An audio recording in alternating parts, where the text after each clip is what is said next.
You wanted the best. You've got the best podcast. The hottest podcast in the world. The Chris Voss Show, the preeminent podcast with guests so smart you may experience serious brain bleed. The CEOs, authors, thought leaders, visionaries, and motivators. Get ready. Strap yourself in. Keep your hands, arms, and legs inside the vehicle at all times, because you're about to go on a monster education roller coaster with your brain. Now, here's your host, Chris Voss. Hello, this is Voss here from thechrisvossshow.com. There you go, ladies and gentlemen. There are things that makes official. Welcome to the big show. As always, the Chris Voss Show is family that loves you, doesn't judge you, because you're here learning, being smarter, and all that good stuff, and learning the big words, as it were. I'm still working on that, too. So anyway, be sure for the show to your family, friends, and relatives. Go to goodreads.com/Chris Voss, linkedin.com/Chris Voss, Chris Voss won the TikTokity, and facebook.com/Chris Voss.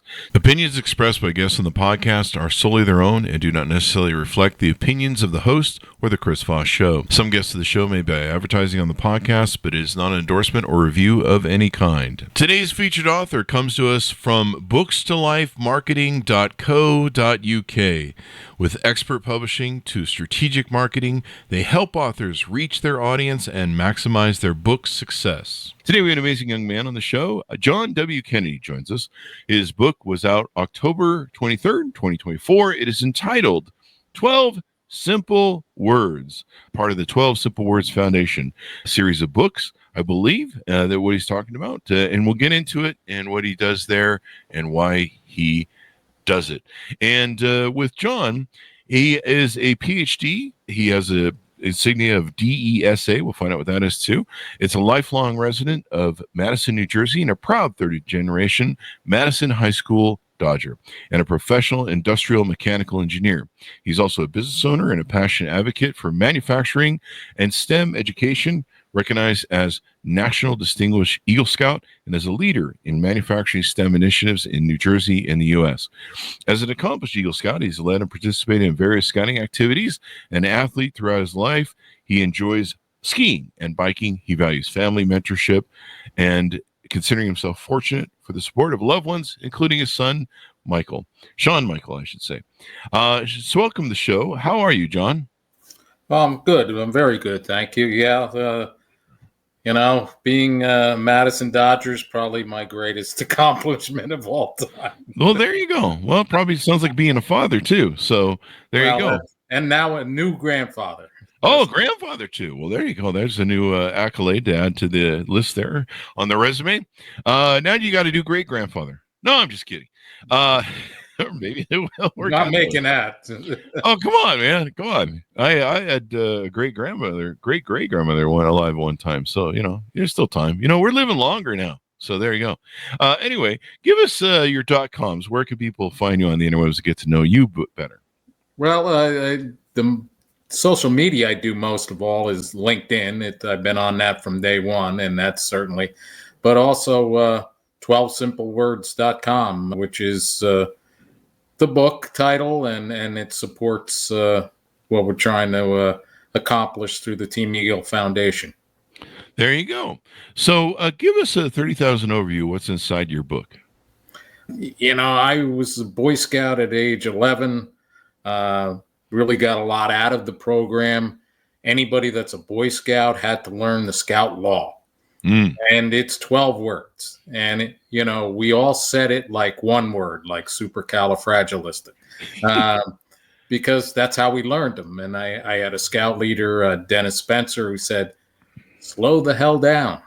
Listen to the words. And he taught me to do that. And over the years, being a scout leader, being an Eagle Scout dad with my son, Sean, with being involved for so long, really got into it. And I realized how impactful these 12 words were to me, and probably to millions of other kids that friggin' didn't figure it out until they were about the same age as me. Yeah. So what are the 12 words? I was a Boy Scout I never got to be an Eagle Scout. I flunked it. I flunked at everything when I was young. There's probably reasons for that, but that's another show. And a whole psychological therapy session that will buy someone a yacht. But tell us what the 12 words are. Trustworthy, loyal, helpful, friendly, courteous, kind, obedient, cheerful, thrifty, brave, clean, and reverent. And that's a slow version of it, Chris. Yeah. I always struggle with the clean part. I bathe like every other day. So you're funny. My son, Sean, he wrote about, that's the word he picked to write about. Oh, really? With clean, because he said, I know that I'm messy with a lot of things, but in the end, I'll figure it out and be organized and so on. And yeah, you get what you get. Sometimes we can't all be perfect. And well, you just do what I do. You just hire a maid. That fixes everything for you. Yeah, I can't afford being married. I can't afford the divorces, so I never got married. So I just hire maids. I've saved about $2 million for my first divorce, so I'm just waiting until I get enough money for the divorce, and then I'll get married. Anyway, guys, I think there should be divorce insurance, but that's a joke I stole from some comedian. Anyway, so you're trying to bring back these 12 simple words into our culture, our society. Is that maybe the goal of what you're trying to accomplish with the book? Well, a little bit of that. I had been wanting to write this for a long time, and I started trying to write it as a business book. If you followed these 12 words, you could be successful. And it never really came together. And then finally, a couple years ago, I decided to look at it a different way. And I just looked at it, how they impacted me. But also in the book, there's what I call other voices, where I grab people from all walks of life. And I said, pick a word, write about it. Why is it important to you? And so that, self-help books, I loved the 1 Minute Manager books when I was younger because you could read them. I call them bathroom books because, take you about a week and you're done. But it just was applicable to what, what's going on. And if these words meant something to me, did they mean something to somebody else? Oh. And that was important to me. And, what trying to do is remind people that we got to talk. You don't have to agree all the time. And there's nothing wrong with arguing or telling somebody, you don't believe what they say is right. But instead of things, we get to a point where we do silly things like cancel people. Chris, if you don't say the words that I want, I'm going to cancel you.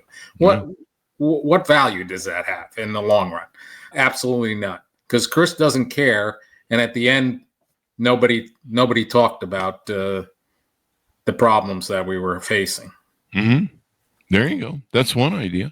And so you had different people write the different chapters of the book on each of the different 12 items? No, I wrote my take on all 12 words. Okay. And then at the end, I had some other voices, some people that would add a blurb about the. And then I also found some things like Mike Rowe from Dirty Jobs. He's an Eagle Scout. And he had written a piece. Jimmy Buffett, really? Believe it or not, Jimmy Buffett was a scout, not an eagle, but he, in one of his books, he wrote about being prepared and being part of. And then John Wayne had written when he was near death, he gave a speech about the 12 words and how important they were. So, as I said, what I wanted to do is give people a variety. Yeah, I want you to hear what I have to say, but self-help, I have a hard time saying what the book's about. People say, what, is it a self-help book? And it's like, well, yeah, sort of, but not. Because, I loved playing baseball. I was a good baseball player, high school, college, but I'm 5'7". There's a great book written by Ted Williams called The Science of Hitting. But he was like 6'4". and he had 20/10 eyesight. I don't have that. Yeah, I don't anymore. No. So, while the book was good for me, I had to pick and choose what applied. So I wanted people to have in one book the ability to hear what John has to say, but also hear what this former major in the U.S. Air Force has to say. There you go.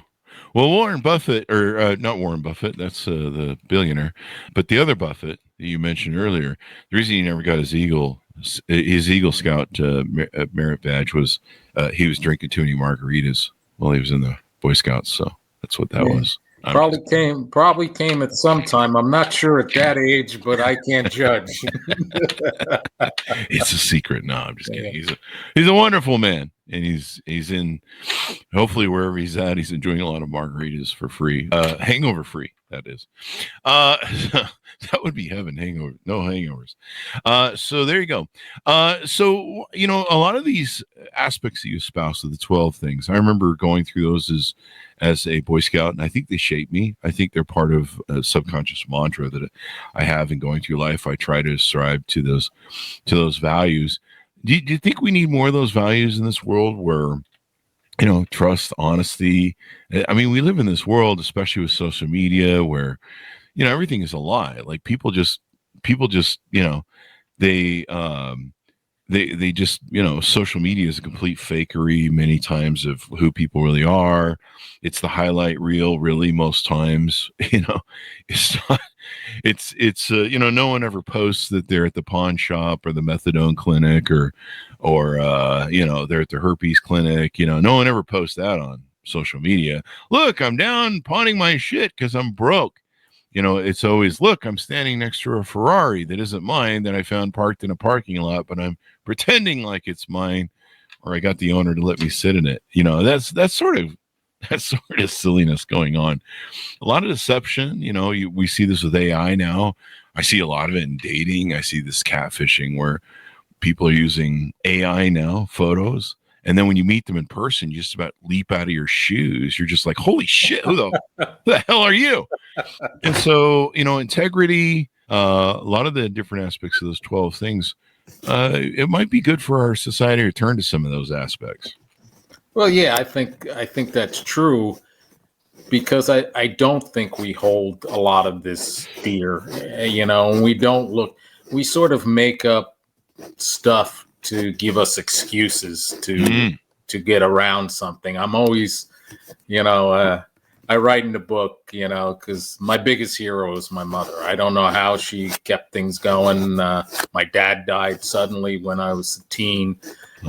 How she kept our house, how she kept food I have no idea. But she had the most common sense way of looking at things. Every day it was things like, make a positive difference today. And then when you came home, she'd sit you down and say, okay, what was the positive difference? She wanted to know. She wanted to dig a little bit and find out that. And I was a fairly active child going to a Catholic school with nuns. And some days there wasn't a lot of positives to bring home. But somehow she would drag something out, and it drilled home the fact that we've got to be able to not only talk about this stuff, because everybody tells you what the right thing is to say. We all can tell you what the right thing is, but how do you act it? How do you do it? And I think that's what's lost, is that we're not, we're okay with, people, as long as they're our guy, we're okay with them lying to us or whatever. Yeah. And I think that should change. How do you change it? I don't know, Chris. That you got a great podcast. You could probably reach a hell of a lot more than I can. Well, we try to reach out to the people that want to do better, but they have to want to do better. What you're talking about in your book is individual aspects of your personal character. And this is something you have to establish. This is something you have to monitor. This is something you have to engage in and work at every day. Am I being, ethical, have integrity? Am I being honest? Am I being trustworthy? And kind of it starts with yourself. A lot of these aspects that they teach in Boy Scouts start with themselves. Am I being honest with myself? One of the things that we see a lot of people doing in this world, and, I'm guilty of it too as a human, where we can self-delude each other, or, or not each other, but we can self-delude ourselves into believing our own bullshit. Sometimes it's one thing I learned as a CEO, never buy your own bullshit.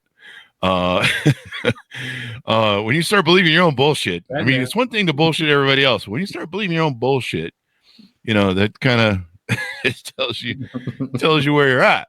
And so being honest with yourself, being integral with yourself, it's not so much about, it is about so much with others, but you have to start with yourself first.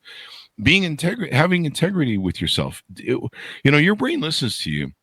When you ask it to do stuff, or when you go, hey, I have a goal, I want to accomplish it. If you've established in your brain and your body that what you say is gospel and you will do it, then it goes, okay, he's serious this time, right? But if you're just always full of shit, you're always just making goals, you never follow through, your body, when your brain, you tell your brain, hey, I want to do this goal or achieve this thing or start a new company or business, whatever your thing is. And it goes, yeah, you always talk and you never do the walk, you never do the work. So you're just full of shit. So we're just going to let you just keep deluding yourself and yada, yada, yada. So yeah, a lot of these aspects are very personal. And I think we used to have that in our society, at least where we operate with the modicum of at least the golden rule. Do unto others as you would have done unto yourself. I'm an atheist, but Jesus talked about that. There's often things where I'd be like, what would Jesus do? Even though I don't believe in him.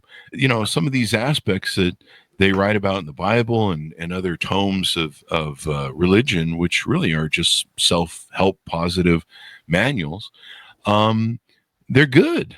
They're good for us. The reason they're kind of been around forever and everyone follows them is because, being good to each other is a wise investment, because otherwise you just have anarchy and marauders and everyone's stealing from everybody. And, it's kind of like 2025 right now. Yeah. But that's where we get to. You're right about that. I mean, when I ran my companies, and you start to learn something different about yourself. Mm-hmm. You look at yourself a little bit differently, and again, going back to my mom, she said, she used to drive it into me. You control one person on earth, one person. Mm-hmm. Control that person first, and. She was right. And it's what my wife and I told my son, about, same thing. And now he's got a little boy, Flynn Tatum. And I would hope that he's going to say the same thing to him, because that's the reality of it. You got to start with yourself, or the rest of it is BS. I remember, going and listen when I was in high school, listen to this doctor tell us about smoking and how bad it was, and then watching him getting into his car in the parking lot and light up a cigarette. And I said, well, but it's a silly example, but you know what? I think it's a good example. But there's so many examples like that, of people. When you listen to what's going on, they're not going to, if you love that person, whether it's political, athletic, whatever it is, no matter what they do, you can make an excuse for them. Mm-hmm. If you hate that person, no matter what they do, you're going to find fault in it. And that's, at the end of the day, what good does that do any of us? That's true. I mean, we're all imperfect beings, really, when it comes down to it. Some more than others. I've been on Twitter. That's why I don't go on Twitter. You and me. I keep my head down. But there you go. Tell us about your life. How did you grow up? How were you raised? What were some of your influences and things you overcame as you were growing up and becoming who you were? How did you get into starting your own businesses and things of that nature? Give us your life story, damn it. Well, I'll tell you what I can of it. As I said, Madison, New Jersey, good little town, and it was much more blue collar when I grew up with it. I'm still here, and it's much more white collar. But, my dad was a electrical and gas inspector, and we didn't have a lot of money. My mom was a checker at the local A&P. So, we did everything on the house. So, One of the things that I always say to people is that, my dad had a weird rule, man. He said you could take anything apart, but you had to put it back together, and it had to work. And I'd like to say we batted 1,000 on that one, but we didn't. But it was a great learning experience for somebody that wanted to be an engineer, because if it didn't work, usually my dad would sit down and, okay, this is what you did wrong. This is why it didn't come through. But if he flipped the book at me, on Friday afternoon and said, read chapter 5, and I opened it and it said roofing, I knew what we were doing that week. There was a lot of good to that. Unfortunately, an aneurysm took him, really quickly. That's unfortunate. Yeah, he was a decent guy. He was out there with scouts and Little League, and my mom was a great lady. And I said, I have no idea how she kept things together. I have no idea. Because she was a checker at the local A&P. She had nothing. Wow. But yet we didn't have food, but yet we'd go out pulling a wagon in our neighborhood asking for food for the homeless. Really? Wow. And so those are the things that tied together. And it may sound, like hyperbole, but I always say that Boy Scouts helped save me, because 2 of my scout masters, my mom and a coach, if it wasn't for them after Dad died, it was easy to go to the dark side. Yeah. So these things, they were able to, pick me up when I was down, kick me in the butt when I needed it. And, that drove me to things like wanting to start a business like yourself. I mean, how do you get to that point? How do you start a podcast, for God's sakes? I don't know. I'm still trying to figure that out. Well, you're doing pretty good at it, but but that's the point. Back after 16 years. So yeah. I think by year 20 we might get it down. Well, but that's a goal, right? Wait, we're supposed to have a goal of that? Well, we're just kind of fumbling around in the dark over here, trying to be like, where's the mic at? I did some reading about you, so you've had some goals and done some good stuff. So a couple things. There you go. And so, how did you start your first business? And it sounds like maybe that shaped in with some of the aspects you talk in the book. We wanted to, I got into the ability to buy into a manufacturing company and was able to do that. And then with a couple of close friends and my bride, we started an engineering company and expanded it and grew on these things. Honestly, Chris, it was because I thought I had some really good ideas in my head, but the only way you can prove them is going out and do it. Nah. And, there were times when I said, well, that was a dumb one, but you learn that. You learn. And you learn it quick when the money's coming out of your pocket. That's true. It's always funny how well you learn stuff when you can feel failure. Yeah. So I don't want to do that one again. Exactly. That was painful. The thing that cost you money, you say, well, let's learn a lesson there. So I got to be involved with the things I love doing, engineering and manufacturing, and it's what shaped my career, but also my life, because owning a small business, even though we got up, into triple figures of people, it's still more of a family business. And you still, I remember when my wife came to me and said, we got 63 kids in college. And I said, we got 1 kid. What the hell are you talking about? And she said, no, all of our employees, we got 63 people in college. Oh, yeah. And that was a jolt. Yeah. Because then all of a sudden it was, oh, man. You're responsible. I've had triple-digit employees, man. You lose some sleep at night because you're like, if I make a bad decision, I hurt a lot of people's lives. Yeah, exactly. And but it taught you some really good lessons. And to be honest with you, I'm glad I had these friggin' 12 words to fall back on, because there were times when, thinking about, stuff weighed more heavily than I wanted them to. Yeah, I mean, it can kind of feel arduous. I mean, one of the problems with this in business, and a lot of people don't realize this, as you get more successful, as you get more successful, the high wire goes up higher. So it becomes more challenging to you don't have the ability to fall. And sometimes the view from there can be kind of scary a little bit because you're like, this is pretty high up here. Things can go bad, and there it is. But espousing those 12 attributes, I'd forgotten about them, and I should have them mounted on the wall. I should find a place in here I can mount them on the wall, because we really need a return to that, and it needs to be personal values. I mean, is self-accountability one of the 12 on there, or is there a variation of it? It's not, but when you talk about it, as I came to write about each word, Chris, I found the weave into the other parts of me, whether that was integrity or whatever else, because when you looked at the words and you applied them to yourself, even reverent, you talk about, being an atheist and so on, and I was raised a Catholic and, sort of moved away from all structured religion. I do believe that there's a God, and that's, but when I wrote about reverend, I wasn't talking about religion, because to me, the word didn't apply there. And so, whereas other people, other voices spoke totally of their belief. And so it's where the journey takes us. I think that that's part of it. When you read these words as an 11-year-old boy, it starts out, a scout is.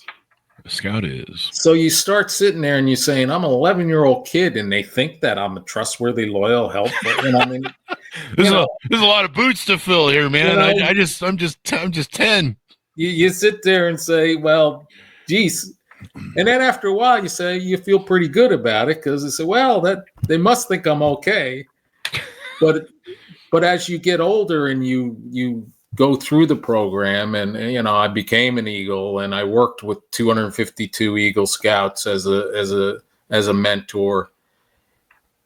You started to see how these words applied, and by taking them and just using them instead of all this other BS, instead of all this other, first thing we do is we hate you. You're Hitler, you're this, you're that. Listen to somebody before you speak about something. I don't even know what half these terms mean anymore. Constitutional crisis. There was somebody speaking about a constitutional crisis, and they were talking about the separation of church and state. And separation of church and state isn't in the Constitution. It's not. No, it's actually a letter written by Thomas Jefferson that sort of got applied to it.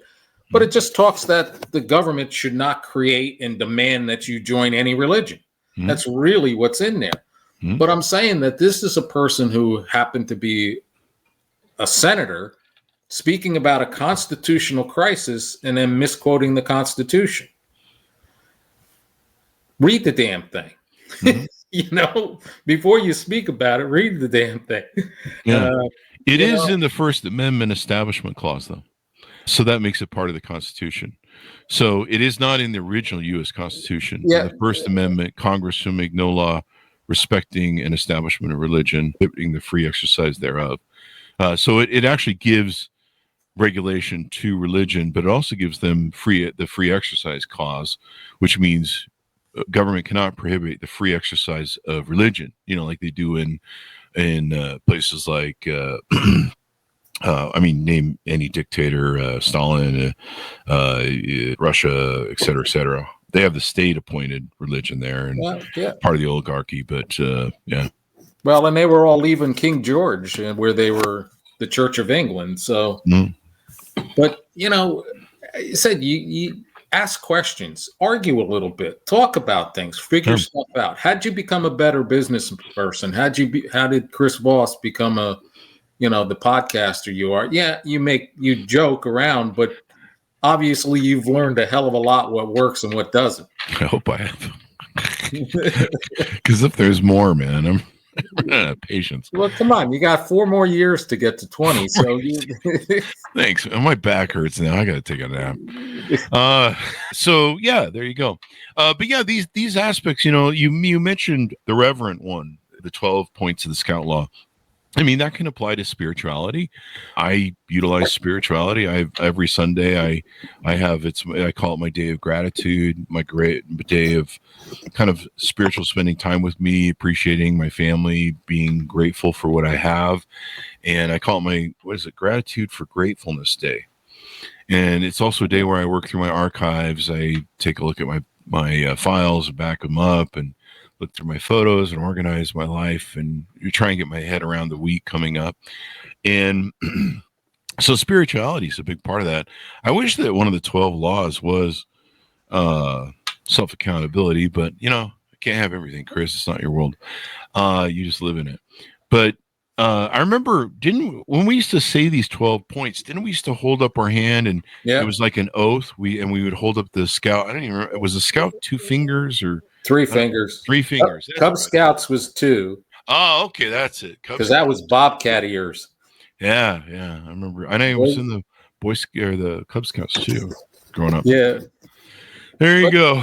These points are important, and I mean, even if I don't really, I find people in the world are untrustworthy, so I'm not sure I'm going to fully trust them. That's great. Well, focus on yourself first. Build the better machine. We live in this victimhood world where we blame everybody for everything. I think this is some of what you're getting at and what you're talking about.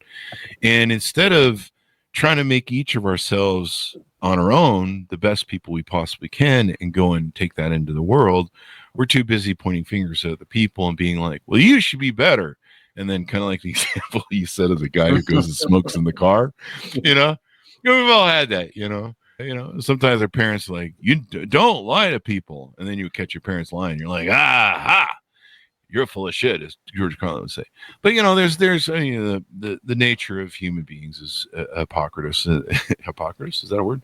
In its nature. And, we're fallible as human beings. We don't make mistakes. But all the more important, why we should try and build the best quality machine. And I remember taking those oaths and principles, and I remember, like you say, thinking they're like, this is a lot to put on me, man. I'm just like trying to, but Cub Scouts had prepared us for some of it, and you looked up to Eagle Scouts, you looked up to Boy Scouts, and we kind of need more of that again. Or return to that. We just had a gentleman on the show earlier today who was talking about giving back. He's a very wealthy gentleman, let's put it that way. I'm not sure if he's a billionaire, but he's a very wealthy, successful man. And he still espouses from an early age. His parents taught him to devote himself to charity, to help other people. He worked with Mother Teresa at one point in his youth. And this was in an age where, you remember the Peace Corps, where people would do the Peace Corps? And that used to be a thing. People would go out and learn about the world doing Peace Corps. They would learn how to serve and give. John F. Kennedy, kind of maybe your namesake, talked about, what can you do for your country? Bobby Kennedy, Ripples of Hope speech and other speeches talked about the Peace Corps and, what we need to do to help other people be better and help ourselves be better as well. And he held up a good mirror to that. So a lot of these aspects, are something we really need to turn to in this life, because it just seems like it's just bullshitville these days with everybody. I mean, you look at Instagram, and like I said, it's a highlight rule, then you meet people in person and they're just certainly never the people that profess to be online. Maybe I don't. Maybe I profess to be online a great person. I'm just an idiot. Wait, I am. But I think everyone online has figured that out by now. So there you go. Well, yeah, but you're right about that. But by the way, I was named after 2 heroes, but not that particular hero. I was named after William John Sr., my father, and my older brother, William John Jr., who named me. Well, it always drove me crazy that I'm John William, because I'm like, geez, but looking back now that both of them are gone, I'm glad that they that Billy put my name that way. But, it's the simple stuff that we just don't do. And think about it. I look around living in the same town, people can't help an older person shovel their driveway, if it's raining, the lady down the street walking up with, bags of groceries and nobody stops, and it just, and I read actually it was in USA Today where they said that like almost 80% of us feel that we've done our charitable duties when we've given away money. And certainly money's important. Don't get me wrong. I mean, that helps all of these programs run. Mm-hmm. But until you've gone to a Special Olympics meet and hugged a kid that, ran his first 100-yard dash in his life, you find that it's the action that has to happen that pays off dividends. And it not just to the kid or to the other person, it pays off to you too. Yeah. Yeah. I wish I could remember the quote from our prior guest, but he talked about basically how when you give, and I think it's a quote from a famous writer, but when you give, you don't lose anything. You're gaining something when you give. If you die with a bunch of shit, like, you've lost. But if you give and contribute to the world and try to make the world a better place every day that you're in it, so that when you leave, it's a better place, you haven't lost anything. If you've given money, you haven't lost money. If you've given your time, effort, love, and care, you haven't lost any of that. You've actually built a higher character of a person and contributed to the world in a way that's going to add value.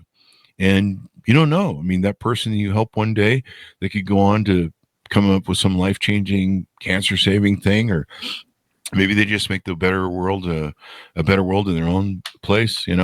We had Tim Shriver on the show a couple of years ago during COVID. He wrote the book, The Call to Unite, and I think he helped founded or helped oversee. I think the Kennedys did help start Special Olympics.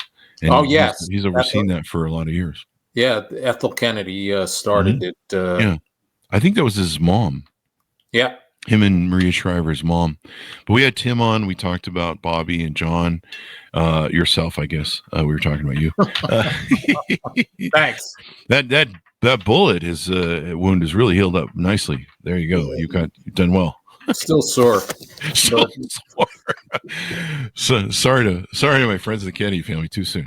There you go. But any final thoughts as we go out on what you want people to do? Give them the pitch out on where they can pick up the book, any.com, so they can get to know you better. I mean, the book you can get. I've been lucky. I've been learning this business by the seat of my pants. Book Baby was my original publisher. They're a good publisher. Mm-hmm. I've been working very closely with Reading Glass Book and Writers Branding, and that's a veteran-owned company. In fact, coming up, they're going to open their 4th bookstore in New Jersey, coming up on September 5th at Quaker Bridge Mall, which is kind of cool. I love to see small businesses take off. And Books to Life has helped me set up this tonight, which I've greatly appreciated. Every nickel that we earn for the book goes to Team Eagle Foundation. Huh. It's a foundation that a couple of us started in 2010 for mentoring for older youth, 15 to 20. And then we ran programs every summer at camps, used a lot of scout camps. There wasn't a scout program, but scouting certainly supported us by giving us a good deal on their camps. And then COVID hit, and that blistered, that. So we sort of switched and started doing scholarships and grants. And again, you can find this out on 12simplewords.com. You can buy the book there. You can donate to Team Eagle Foundation. You can learn a little bit about me, but more importantly, you can learn a little bit about, some of the other voices that were involved. And, we blew past $1 million a year or so ago, which really, that was kind of cool, because we started it as a almost as a lark to try to figure something out. And to be able to do something with that and to give out that many scholarships, I mean, not incredibly wealthy, well off, I guess you'd have to say. Been very blessed to own a couple of businesses and sell them. But as my mother said, if you don't give back, you don't get any more. That's true. And she was serious. Trying to write a second book called 12 More Words. And I brought in a lot of the people that read the book suggested other words. Oh, really? So we've picked 12 more words, and I call it 12 more words acting it forward because I want to know what your action is on those words. Like action for words. You pick a word, integrity. Well, okay, how do you show integrity? How do you teach other people about integrity? How do you behave with integrity, right? Right. So maybe I'll get Chris Voss to write something in that book, who knows? It's an idea if I could ever find time. I can't even find time to brush my own teeth. So there's that. Well, I don't want to hear about teeth, I mean, that gets a little. I'm a Jersey boy. You better watch. I mean, I can be trust. There you go. Thank you for coming on the show, John. We really appreciate it. I appreciate you having me. I know that you've had some pretty phenomenal guests, and I appreciate being one of them. Thank you very much. Thank you. And we appreciate having you as well and sharing your message that can raise the awareness and level of integrity of our society. If people just kind of follow those rules. There you go. So thanks, Monis, for tuning in. Order the book wherever fine books are sold. 12 Simple Words, part of the 12 Simple Words Foundation. Book 1 of 1. I imagine there'll be book 1 of 2 or book 2 of 2 coming out soon. So there you go. Out October 23rd, 2024. Thanks so much for tuning in. Go to goodreads.com/Chris Voss, linkedin.com/Chris Voss, Chris Voss 1 on TikTokity, and all those crazy places on the internet. Be good to each other. Stay safe. We'll see you next time. There you go.